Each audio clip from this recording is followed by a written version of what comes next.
qu'ils amènent ça. On est, pour ceux qui nous rejoignent, donc dans une thématique qui s'appelle Solas, 5 Solas. Pour ceux qui ne savent pas, donc c'est du latin. Ceux qui ont fait du latin savent ce que c'est. Sont donc les seuls, c'est-à-dire les seuls ou seulement, donc les fondements de la vie chrétienne. Merci beaucoup. Et le pasteur Tony a déjà abordé 2 volets de ça. Ce sont les 5 formules, donc en latin, qui forment 5 piliers du protestantisme et du christianisme donc évangélique. Ce sont 5 principes en fait, sur lesquels repose le salut de l'homme, le salut de l'être humain. Et donc ça va s'afficher. Après, donc, il y a ce qu'on appelle sola scriptura, que l'être humain est sauvé uniquement seulement par les Écritures. Donc sola gratia, donc sola scriptura sera vu dimanche prochain. Donc sola gratia, que nous sommes sauvés seulement donc par la grâce. Sola fide, pasteur Tony l'a abordé également. On est sauvé seulement par la foi en Jésus-Christ. D'ailleurs, donc qui suit Solus Christus, donc la foi seulement par Jésus-Christ et personne d'autre. Et donc soli Deo gloria, donc le salut doit revenir à Dieu, la gloire à Dieu seul. Et on va voir aujourd'hui sola gratia, seulement par grâce. Vous savez que le Nouveau Testament, donc les textes originaux sont en grec et il est question maintes et maintes fois de la grâce. Et quand on trouve on cherche la racine donc du mot, l'étymologie, donc en grec ça va s'afficher. La grâce, le mot c'est charis, donc qui veut dire cadeau ou faveur qui est imméritée. Et on pourrait dire, mais quel est ce cadeau, quelle est cette faveur imméritée? En fait, le cadeau que Dieu nous a fait, c'est son Fils.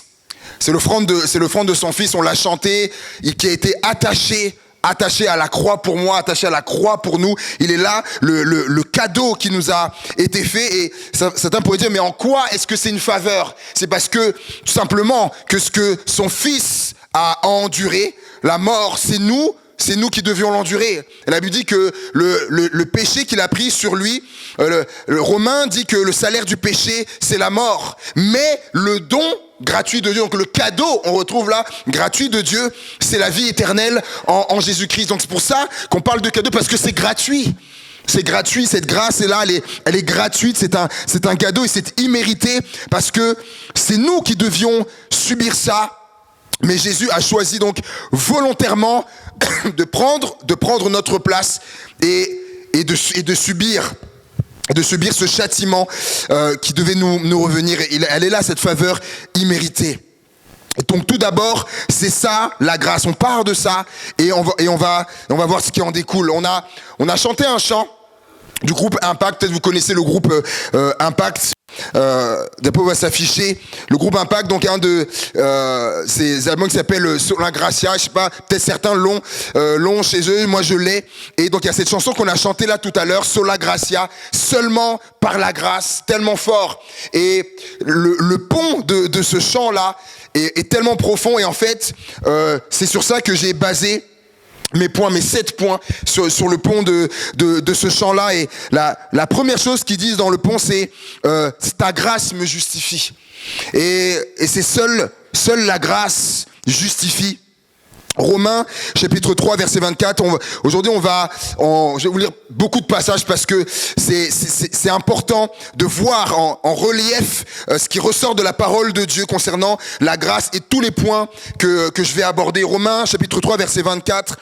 Ils sont gratuitement justifiés par sa grâce, par le moyen, donc en parlant des croyants, par le moyen de la rédemption qui est en Jésus-Christ. Du moins de ceux qui se tournent vers le Seigneur. Tite 3, verset 7. Afin que, justifiés par sa grâce, nous devenions en espérance héritiers de la vie éternelle. Seule la grâce justifie. Justifier qui veut dire rendre juste, déclarer juste, disculper, innocenter, déclarer conforme à la justice. En fait, c'est ça la grâce. C'est que Dieu, il faut comprendre que Dieu nous considère comme innocents alors que nous sommes coupables. Coupable de transgression de sa loi qu'aucun homme ne peut obéir. Et Jésus, qui lui était la justice même, en fait, il faut comprendre par ce qu'il a fait, en fait, sa justice nous a couvert tous ceux qui mettent leur foi en Christ, qui croient en ce que Jésus a fait, qui l'ont accepté, qui ont reçu ça. En fait, la justice de Dieu vient nous couvrir du coup. Et comme Jésus était innocent, sa justice qui nous couvre, Dieu nous regarde comme innocents alors que nous sommes coupables. C'est ça la grâce. Sa grâce me justifie. Le deuxième point qu'ils disent dans ce chant, c'est ta grâce m'a franchi. Et c'est mon deuxième point. Seule la grâce affranchit et libère. Romains chapitre 6, versets 13 et 14. Ne livrez pas vos membres au péché comme des instruments d'iniquité, mais donnez-vous vous-même à Dieu, comme étant vivants de mort que vous étiez, et offrez à Dieu vos membres comme des instruments de justice, car le péché n'aura point de pouvoir sur vous, puisque vous êtes non sous la loi, mais sous la grâce. Sous la grâce. Et je pose une question. Du fait qu'il y a la grâce de Dieu, est-ce que je peux vivre ou mener ma vie comme je l'entends? Ah, là tout le monde dit non, ça me fait plaisir. Parce que des fois, il y a eu certains courants, des choses qu'on a entendues, des enseignements, mais qui n'étaient pas bibliques, qui disaient, mais oui, il y a la grâce de Dieu, je peux faire ce que je veux, je peux mener la vie que je veux, peu importe, même si les choses sont graves, il y a la grâce de Dieu qui est là. Et là, parce que certains disent, ah, mais là où le péché, ils disent le péché a abondé, la grâce a surabondé. Oui, c'est vrai et c'est biblique. Mais qu'est-ce que Paul il dit? Il commence par là, il dit, ne livrez pas vos membres au péché. Il commence comme ça, ne faites pas, et l'apôtre Paul dirait également, ne faites pas de la grâce une excuse pour vivre selon la chair. Eh oui, ne faites pas de la grâce une excuse pour vivre selon la chair. Pourquoi il dit ça? Parce que faire ça, ce serait bafouer la grâce de Dieu, bafouer ce que Dieu a fait. J'ai eu un entretien cette semaine avec un jeune, c'était vraiment intéressant, et c'est lui qui on échange, et c'est lui qui donne cette illustration là. D'ailleurs, donc j'en prends pas les droits d'auteur, hein, donc c'est de lui, hein. Et il me disait, c'est comme un enfant. Finalement, si par exemple quelqu'un va sortir un enfant de la rue, par exemple, dont il va s'occuper, il va le choyer, il va en prendre soin, il va même l'adopter, donc il va l'entretenir, il va dépenser l'argent ce que des parents vont pour un enfant, tout ce qu'il y a autour, et la personne va faire ça, et puis à un moment donné, l'enfant va bafouer tout ce que cette personne a fait pour lui, etc. Imaginez un peu, l'image c'est ça. Ne faites pas de la grâce une excuse pour vivre selon la chair, ce serait bafouer la grâce de Dieu, ce que Dieu a fait, et bafouer quand même la grâce qui nous était accordée au prix de grandes souffrances. Jésus lui-même a souffert, mais son Père qu'il a envoyé a également été meurtri, a souffert de voir son propre fils comme ça. Plusieurs ont vu des films ou autres, peu importe, mais on est près de la réalité avec ce qu'il a enduré. Les crachats, les coups de fouet, les coups de poing, les clous, près de 15 cm dans les mains, dans les pieds, couronne d'épines. Imagine les parents qui sont là, voir son fils comme ça. Ça, c'était la grâce. Et donc, quand on considère ce que Dieu a fait, on ne peut pas bafouer la grâce de Dieu. Et il y a cet exemple que je trouve vraiment beau et qui va dans cette ligne-là, que c'est pas parce qu'il y a la grâce que ma vie comme je l'entends ou faire ce que je veux. L'exemple de la femme adultère qui a été prise en flagrant délit, Jean chapitre 8, et les chefs religieux l'amènent là. La loi de Moïse dit qu'elle doit être lapidée. Et comme on le dit souvent, parenthèse, on commet pas un adultère tout seul, hein. Et la loi de Moïse disait que l'homme et la femme seront emmenés et seront lapidés. Mais là, bizarrement, il n'y a que la femme. Mais je ferme la parenthèse. Et elle disait à Jésus, toi, qu'est-ce que tu en dis? La loi de Moïse, elle dit qu'il faut qu'elle soit lapidée.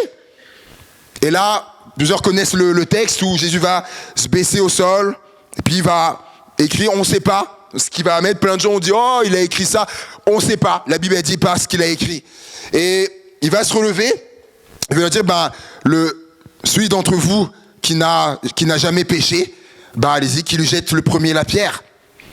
Et là, du mieux jusqu'au plus jeune, et tous se sont retirés. Et Jésus se lève, il dit à la femme, mais où sont ceux qui te condamnaient? Elle dit, ils sont plus là, ils sont partis. Il a dit, moi non plus, je te condamne pas. Ça, c'est la grâce. C'est la grâce, ça. Il dit, moi non plus, je te condamne pas. Mais est-ce que ça s'arrête là? Il lui dit quoi? Va et ne pêche plus. C'est ça, c'est ce que je dis, c'est mon propos depuis tout à l'heure. Il lui dit, va et ne pêche plus. Je te fais grâce parce que tu devais mourir avec la lapidation. Et c'est ça, par le péché, nous devions mourir. Et je lui dis, non, mais moi, ce que je veux, comme dit la Bible, ce que je veux, c'est pas que le méchant meure, mais c'est qu'il se repente et qu'il vive. C'est ça que Dieu il veut, c'est qu'on vive. Jésus dit, je suis venu pour ça, je te fais grâce, repars, mais va et ne pêche plus. Ce que tu faisais là, ne le fais plus. Et mon pasteur formateur, celui avec qui j'ai commencé dans le ministère avant de venir ici à Nantes, me disait, et quand il lit ce texte, il dit, quand Jésus lui dit, va et ne pêche plus, il dit pas juste, allez, va et ne pêche plus. En même temps, lorsqu'il lui dit ça, il lui donne également la force de ne plus pouvoir pécher.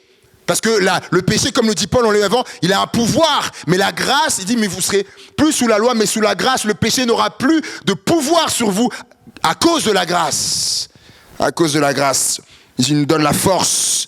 Et ça va s'afficher face au péché. Face au péché, sa grâce est ma force. En fait, c'est pas mes efforts ou mes méthodes ou de me restreindre sur des choses. Non. C'est sa grâce. Il faut que je m'appuie sur sa grâce. Il faut que je compte sur sa grâce. Le chant dit ensuite, c'est ta grâce qui purifie. Troisièmement, c'est mon troisième point. Seule la grâce purifie. Et on va lire ensemble le psaume 51. Psaume 51, il y a un psaume de David. Et qu'il a écrit dans une circonstance particulière. Psaume 51, on va le lire en entier. Au chef de chœur, psaume de David. Lorsque le prophète Nathan vint chez lui après son adultère avec Bathsheba, donc le roi David. Et là, donc c'est le psaume qu'il a écrit après s'être repenti, avoir réalisé l'horreur de ce qu'il avait fait. Il a écrit ce psaume-là. Et David écrit, « Ô Dieu, fais-moi grâce conformément à ta bonté, conformément à ta grande compassion, efface mes transgressions, lave-moi complètement de ma faute et purifie-moi de mon péché, car je reconnais mes transgressions et mon péché est constamment devant moi. » C'est comme s'il n'arrivait pas à oublier ce qu'il avait fait avec la femme là d'un de ses soldats. Car je reconnais quand j'ai péché contre toi seul, j'ai fait ce qui est mal à tes yeux. C'est pourquoi tu es juste dans tes paroles, sans reproche dans ton jugement. Oui, depuis ma naissance, je suis coupable. Quand ma mère m'a conçu, j'étais déjà marqué par le péché. Mais tu veux que la vérité soit au fond du cœur. Fais-moi connaître ta sagesse dans le secret de mon être. Purifie-moi avec l'hysope et je serai pur. Si on est là dans la purification, lave-moi, je serai plus blanc que la neige. Fais-moi entendre des chants d'allégresse et de joie, et les eaux que tu as brisées se réjouiront. Détourne ton regard de mes péchés. Efface toutes mes fautes. Ô Dieu, crée en moi un cœur pur. Renouvelle en moi un esprit bien disposé. Ne me rejette pas loin de toi. Ne me retire pas de ton Esprit Saint. Il sentait la distance de Dieu, l'éloignement de Dieu. Rends-moi la joie de ton salut et qu'un esprit de bonne volonté me soutienne. J'enseignerai tes voies à ceux qui les transgressent et les pécheurs reviendront à toi. Ô Dieu, Dieu de mon salut, délivre-moi du sang versé. Oui, parce qu'il a commis un meurtre avec préméditation. Et ma langue célébrera ta justice. Seigneur, ouvre mes lèvres et ma bouche proclamera ta louange. Si tu avais voulu des sacrifices, je t'en aurais offert, mais tu ne prends pas plaisir aux holocaustes. Les sacrifices agréables à Dieu, c'est un esprit brisé. Oh Dieu, tu ne dédaignes pas un cœur brisé et humilié. Dans ta grâce, deuxième fois, fais du bien à Sion, construis les murs de Jérusalem. Alors tu prendras plaisir aux sacrifices de justice, aux holocaustes et aux victimes tout entières. Alors on offrira des taureaux sur ton autel. Et je crois que ce psaume se passe de commentaires. David, après ce qu'il a commis, et là, il écrit ce psaume, c'est quand même un psaume de repentance, et il demande à Dieu de le purifier de ce qu'il a fait. Il se sent sale, il veut être lavé, et la suite, on la connaît, on lit ça dans le livre de Samuel. Qu'est-ce que Dieu a fait dans sa repentance? Dieu lui a fait grâce. Dieu lui a fait grâce. Et on connaît David, l'homme sur le cœur de Dieu. Et même dans la suite des temps, Dieu lui a permis encore. La Bible dit que sur son lit de mort, David était encore prophète. Il parlait de la part de Dieu. Il communiquait des paroles venant de Dieu, en bénédiction. Dieu lui a fait grâce de ça. Parce que David est passé par la repentance. Et que lorsqu'on se repent, Dieu nous fait grâce. Quel que soit le péché. Quatrièmement, le chant dit, ta grâce m'offre la vie. Ta grâce m'offre la vie. Tite, chapitre 2, versets 11 à 14. Car la grâce de Dieu, source de salut pour tous les hommes, a été manifestée. Elle nous enseigne à renoncer à l'impiété, donc au mal et aux convoitises mondaines, et à vivre, ta grâce m'offre la vie, à vivre dans le siècle présent, selon la sagesse, la justice et la piété, en attendant la bienheureuse espérance. On va s'arrêter là. La grâce de Dieu, source de salut, a été manifestée. Elle nous enseigne à vivre dans le siècle présent. Vous savez, la vie, là, c'est pareil pour nous tous. La vie, elle est faite de défis, alors de plein de bonnes choses, mais aussi de défis, de luttes, de combats, d'épreuves, de différentes choses. Et les hommes que Dieu a utilisés, les personnages qui nous ont laissé ce livre merveilleux, n'ont pas fait exception. Et l'apôtre Paul, il est écrit dans 2 Corinthiens chapitre 12 verset 9, il est dit ma grâce te suffit, car ma puissance s'accomplit dans la faiblesse. C'est quoi le contexte? L'apôtre Paul ouvre son cœur et dit qu'il a prié Dieu maintes et maintes fois de l'affranchir d'une écharde. Il dit, j'ai une écharde dans ma chair et j'ai prié Dieu de me libérer de ça, et Dieu m'a répondu, ma grâce te suffit, car ma puissance s'accomplit dans la faiblesse. On sait pas trop ce que c'est. Mais lorsque plusieurs théologiens recoupent d'autres épîtres de l'apôtre Paul, et certainement l'apôtre Paul avait une infirmité. Il parle également au Corinthiens, quand je suis venu, je n'ai pas été en dégoût. Il dit par la chose dont je suis marqué. Certainement qu'il avait une infirmité. Quand il parle des yeux, certainement une infirmité. Et certainement que l'apôtre Paul a et le Seigneur maintes fois de faire quelque chose là, et Dieu lui dit d'abord ma grâce te suffit, car ma puissance s'accomplit dans la faiblesse. Et pour nous, nos échardes, ça peut être quoi? Ça peut être une difficulté, ça peut être dans nos questionnements, dans nos incompréhensions, parce que peut-être c'était pour l'apôtre Paul, c'était même peut-être difficile de vivre avec ça. Je parle de questionnement, peut-être il s'est questionné, mais Seigneur, pourquoi j'ai ça? Pourquoi j'ai ça, Seigneur? Je parle d'incompréhension, et peut-être il comprenait pas pourquoi il avait ça, alors que l'apôtre Paul était utilisé pour vivre des dizaines et des centaines de guérisons, prier pour des gens malades, juste même des choses, des linges qui avaient juste touché son corps, étaient mis sur des gens malades, les gens étaient guéris, et peut-être il comprenait pas, mais Seigneur, et moi j'ai ça, et Dieu lui répond d'abord, ce qui compte pour toi, c'est que ma grâce se suffit, car ma puissance, elle s'accomplit dans la faiblesse, et dans nos difficultés, dans nos épreuves, dans nos questionnements, dans nos incompréhensions, la grâce de Dieu, elle est suffisante d'abord. Elle nous suffit parce qu'elle va nous aider à traverser tout ça, sa grâce. Approchons-nous donc avec assurance du trône de la grâce, afin d'obtenir miséricorde et de trouver grâce pour être secourus dans nos besoins. Hébreux chapitre 4, verset 16. Et la grâce, ça s'affichait, la grâce nous a ouvert l'accès au palais céleste. Moi, j'aime ça. La grâce nous a ouvert l'accès, les portes du palais céleste. Je pose la question ici, qui a ses entrées ici? Qui a ses entrées chez un roi? Qui a ses entrées chez un roi? Moi, je parle d'un roi terrestre, hein. Bon, d'abord. Il y en a déjà qui lèvent la main, là. Et peut-être, hein, et je dis ça, mais peut-être, qui a ses entrées chez un roi? Et on n'entre pas comme ça chez Reine Elisabeth, hein, les amis. Ah non, celui qui va dire, ah tiens, aujourd'hui je vais aller là-bas. Mais mes amis, ça se passe pas comme ça, hein. Et qui est déjà entré chez un roi? Et là, la Bible dit que approchons-nous donc avec assurance, avec confiance du trône de la grâce. Mais dites-moi, si je peux arriver jusqu'à un trône, c'est que je suis déjà dans le palais. C'est que je suis dans le palais pour pouvoir toucher ou m'approcher du trône. Et là, la Bible me dit, approchez-vous donc avec assurance du trône de la grâce. Du trône de la grâce. Tellement merveilleux. On a accès dans le palais du roi des rois.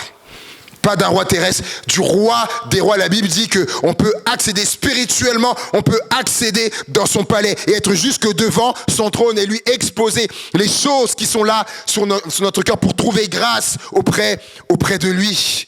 Ça, je trouve magnifique. Et ça, quelle grâce de pouvoir nous approcher du roi des rois, et qui est là en plus, et qui nous attend, qui nous écoute, et qui prend en considération ce qu'on vient lui dire, lui exposer, lui partager.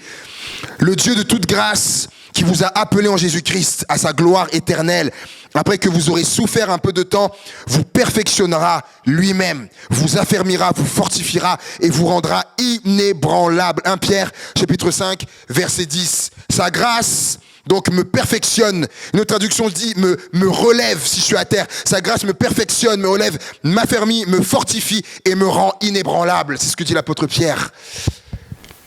Quelle grâce. Je ne sais pas si ce que ça vous fait, mais quand je vois tous ces passages-là, je dis mais c'est magnifique la grâce. C'est magnifique. Cinquièmement, le chant du groupe Impact. Le chant dit « Seule ta grâce m'a sauvé ». Seule la grâce sauve. Éphésiens chapitre 2 verset 10, un verset qui est connu. C'est par grâce que vous êtes sauvés par le moyen de la foi. Et cela ne vient pas de vous, c'est le don de Dieu. Ce n'est point par les œuvres, afin que personne ne se glorifie. C'est par la grâce que vous êtes sauvés. C'est pas par les œuvres, c'est pas par toutes les choses que je voudrais faire, que tu voudras faire, prouver à Dieu, ou prouver aux autres, montrer aux gens. Non, la Bible elle est claire, c'est pas avec tout ça c'est zéro. Ça n'a pas de poids dans la balance pour être sauvé. Si on est sauvé, c'est par sa grâce, c'est grâce à lui qu'on est sauvé, par le moyen bien sûr de notre foi, dans la foi qu'on a mis en lui. Et un autre texte, Actes chapitre 15 verset 11 dit, mais c'est par la grâce du Seigneur Jésus que nous croyons être sauvés de la même manière qu'eux. Et peut-être quand on lit ça, pour certains, ça leur paraîtra évident. Bah oui, David, on connaît les textes, on sait, c'est par grâce qu'on est sauvé déjà. Je dis ça parce que déjà, c'est pas forcément clair dans la tête de tout le monde, ou même de personnes ne connaissant pas les évangiles ou les textes. Disons peut-être que c'est par toutes les choses que je vais pouvoir faire, etc., que je vais pouvoir être sauvé. Je dis ça parce que à une certaine époque, c'était ça que les gens croyaient. Pourquoi? Parce que c'était ça qu'on leur enseignait. On va faire un saut rapide de 500 ans dans le temps, en arrière. 500 ans. On arrive dans les années 1517. À cette époque-là, vous savez, l'Église est une très grosse puissance. Très grosse puissance, elle domine, on voyait en France, elle a plein de propriétés, elle a plein de choses, elle est très puissante. Et elle est entrée dans toutes sortes de pratiques religieuses, d'enseignements, comme par exemple ce qu'on appelle le système des indulgences. Je ne sais pas si peut-être certains ont entendu parler de ça. Ce système était structuré autour de dons d'argent, fait par les fidèles à l'église pour acheter un accès plus rapide au paradis. Le salut par les dons d'argent à l'église. était donc ce qui était enseigné. On va pouvoir afficher quelques images de l'époque, d'illustrations qui ont été faites. Les gens venaient.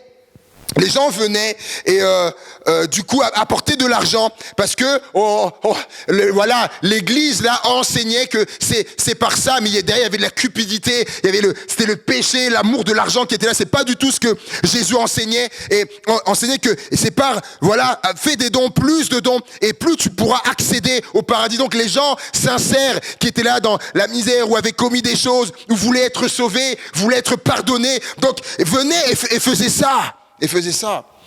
On disait, c'est par les œuvres que tu seras sauvé. Et en voyant tout ça, il y a un homme qui s'est dit, il y a quelque chose qui va pas. Il y a quelque chose qui va pas. Lui, en sondant les Écritures, les Scriptura qui va être vu dimanche prochain, il a vu, et il est retombé sur tous ces textes qui avaient été comme mis de côté. Et il a relu Éphésiens 2. Non, c'est par la grâce que vous êtes sauvés, pas par les œuvres. Acte 5. Et d'autres, il s'est dit, il y a quelque chose qui va pas. Et il s'est levé, il s'est mis debout. Et il s'est dit, non, c'est pas ça. Ce qui est enseigné, c'est faux, c'est une hérésie. Donc c'est Martin Luther, à qui on doit justement les cinq solas là, et qui a dit non, et il faut que les gens sachent. Et c'est comme ça qu'en 1517, donc au travers de 95 thèses à s'afficher, qu'il a écrites et qui va afficher donc sur les portes de l'église là où il était, où beaucoup de gens allaient, pour que les gens lisent. Il a mis cette vérité à l'honneur, que le salut, c'est par la grâce seule, seulement par la grâce.